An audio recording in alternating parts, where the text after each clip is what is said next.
You ask Tiger to solve. This deals with linear equations with one unknown.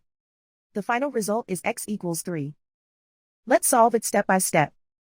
Simplify the expression. Simplify the arithmetic. Group all constants on the right side of the equation. Subtract 17 from both sides. Simplify the arithmetic.